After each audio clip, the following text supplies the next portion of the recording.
Hello, everybody. It's Scott Bunce, and I'm here today with Rena Somerson. And Rena is a compensation expert. And I got to know Rena because she came and spoke to my Vistage group. And boy, she had some wild and creative ways to think about compensation. But let's start, Rena, by why don't you give us a picture about what you do, who you are, your company, and then we'll go from there. Sure. Thanks, Scott. It's so great to be with you again.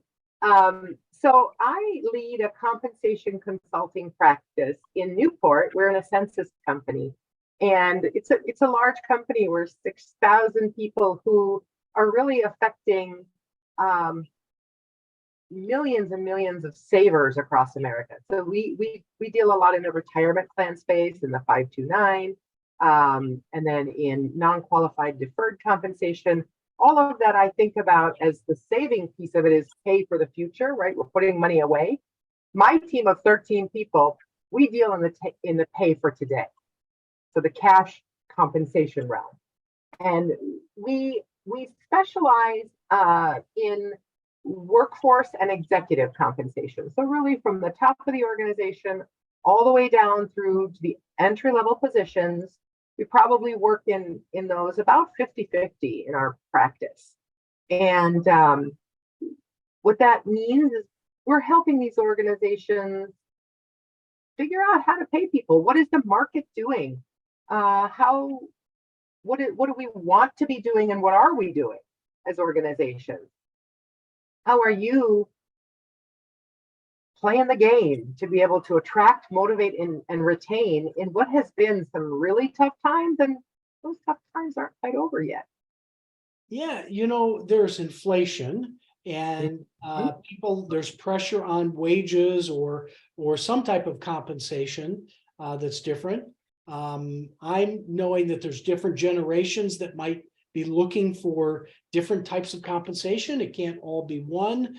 Then we have a potential looming recession. Tell me, what are you thinking about, and what are some of the ways that companies you're advising are changing their models? Yeah. Well, there are a lot of different places that companies start from. Some organizations don't really have a very set policy around compensation, and then you're sort of wavering in the wind there, and whichever way it blows and what you need to do, you're paying whatever the market pressures stipulate for the moment. Or there are some organizations who have either worked with a consultant, or they've put in place their policies and practices to help have a roadmap. They've got a philosophy. One of the things I always say is, no matter what the market is doing, you need to have a philosophy around pay. Second thing, no matter what the market is doing, have a pulse on what the market is, what levels compensation is at for the different jobs in your organization. And then you have a framework to react to the macroeconomics of the time. You mentioned inflation. It is a dickens of a time right now to explain to people, I understand that you've got 6% inflation that you're facing, but we really only have a 3 or a 4% budget for merit. So that's a tough conversation to have, because they're feeling like, wait, simple math, I'm losing out here. And the conversation has to be broader. It has to come from a place of, one, helping your employees to understand that as an organization, you have to be very judicious. You have to do your due diligence as an organization, understand what the market is, but you don't bounce around with things like base pay on this kind of the drop of a hat.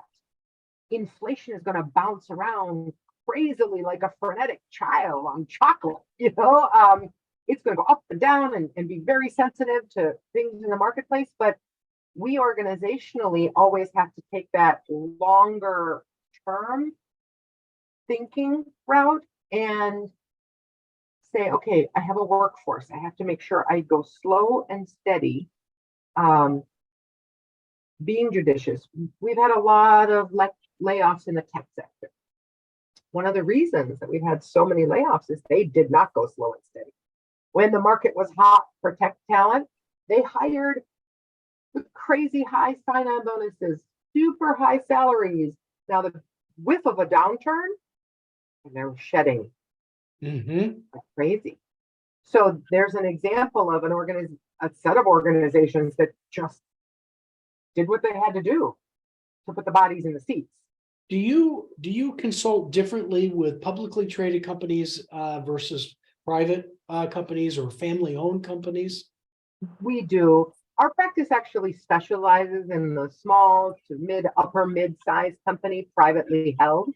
Mm-hmm. Uh, Other parts of our organization, like the non-qualified deferred compensation arm, that serves the Fortune 500. But our team in compensation consulting, just because of where we came out of and the clientele we have, is more of a privately held firm and a family-owned firm. Those all have different. Um, they're coming from different places. Mm-hmm. With our data, I'm proud to say that we're able to get really good data for organizations of that size. So we maintain a really robust salary survey library. So the information that we have is from small to mid-sized companies. We can scope the information to the revenue size of the organization, to the geography, to the industry, and get good information. So we're not comparing a family-owned $100 million company or $5 million company to Apple. It's just, it doesn't work that way. We're very good about really segmenting the market and getting you relevant information. Mm-hmm. Now, once we have the information, we may be going into a recession. And at the beginning of the year and even in February, I was still 50-50 as to whether that was coming or not. And I think with the banking, is it a crisis or is it just a snafu that we're in? Probably more likely than not that these are going to be recessionary times in the coming year or two.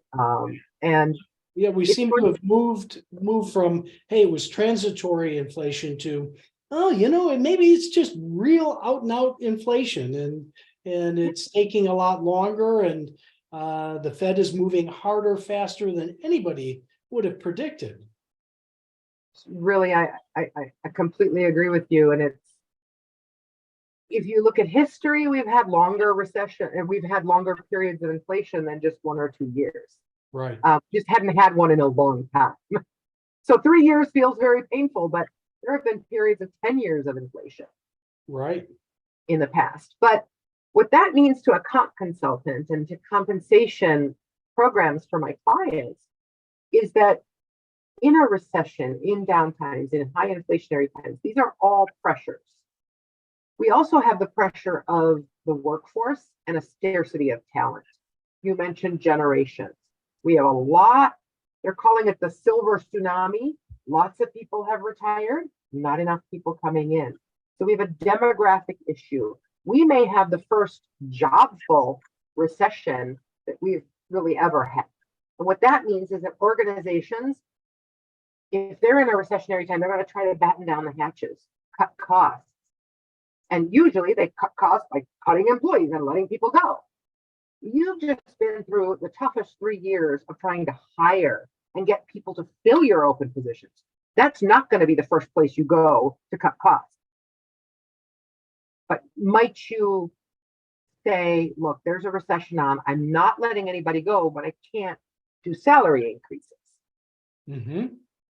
So that might be the way of conserving on cost.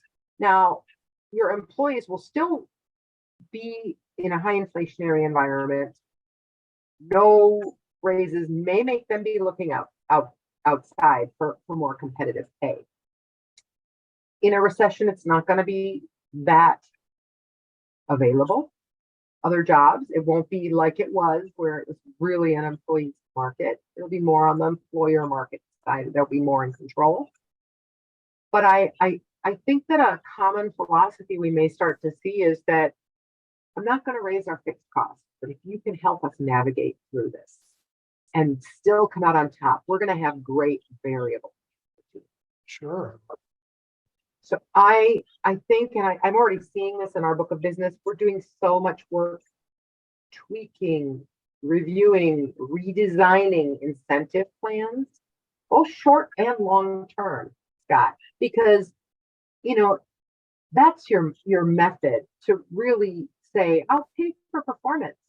I can't maybe raise the base salaries too much in an environment like we're coming into, but I want to make sure that if we can do well, I'll share it back with you. And these programs have to pay for themselves. We have to work on the design. We use a scorecard methodology where we think through all of the performance pillars, the, the different measures, the weighting of those measures. What's the metric we're going to use to measure? Can we drive motivationally and tell somebody, look, we know it's tough. If you can get close, you'll get something. If you can really, do this stretch target, 50-60% probability that you can hit it, you'll get a nice payout. But if you can hit that moonshot, and maybe it's only a 10% chance that you'll hit it, but if you hit that, boy, you will really get a return. Right. It's interesting. I tend to gravitate personally toward a competitive base, but more of driving through incentives. But what I found in my company is that there are some employees that are motivated by money, and others are motivated by time off or other forms of compensation. Hard to come up with one blanket compensation model for the whole organization. What do you do with companies that have different generations and different expectations for compensation in different ways?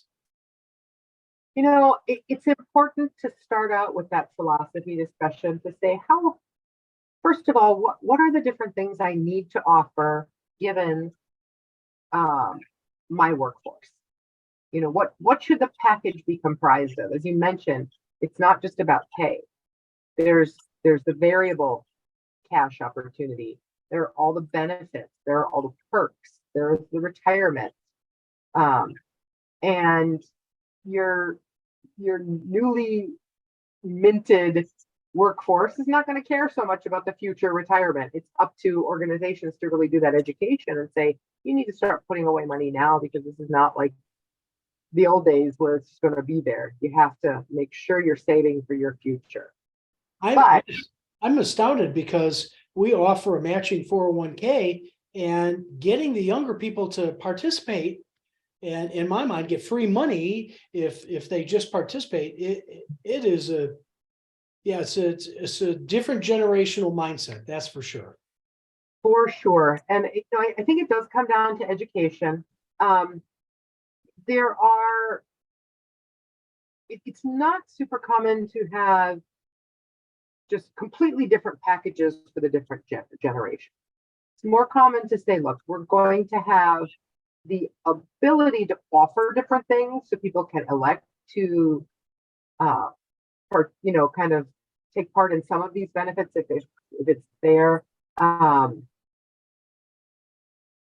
But one of the things we've been doing some is surveying the employee population. And what's so interesting, you really hit it, Scott, is that people are really going to want different things.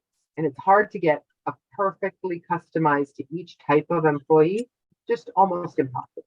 Yeah.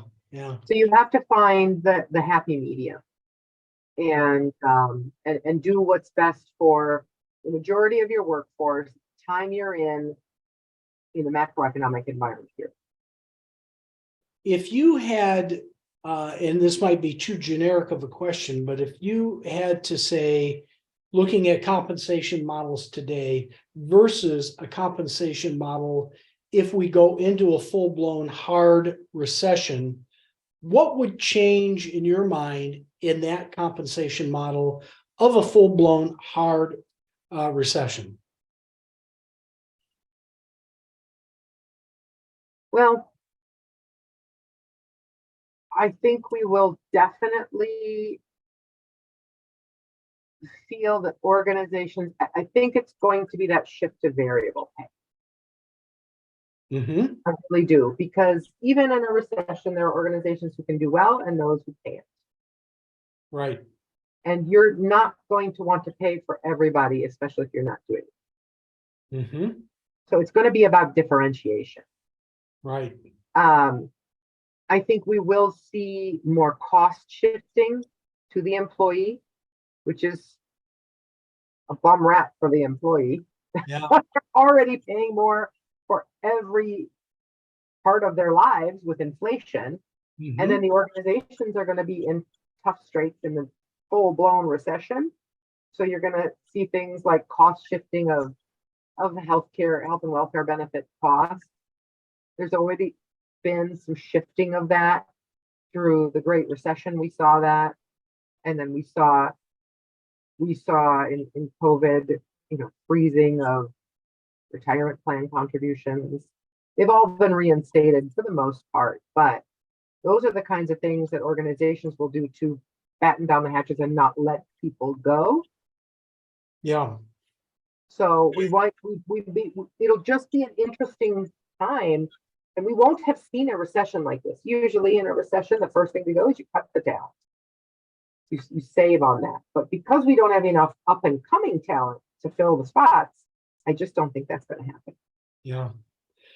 Well, it just feels to me like you can no longer the days to pick a compensation model, set it and forget it. It feels like to me, and based on that tremendous presentation you gave to our group, that you have to constantly be rethinking based on your market generations and everything else we're experiencing. You have to reinvent compensation in good times, bad times, different generations, and you've been a great resource for that.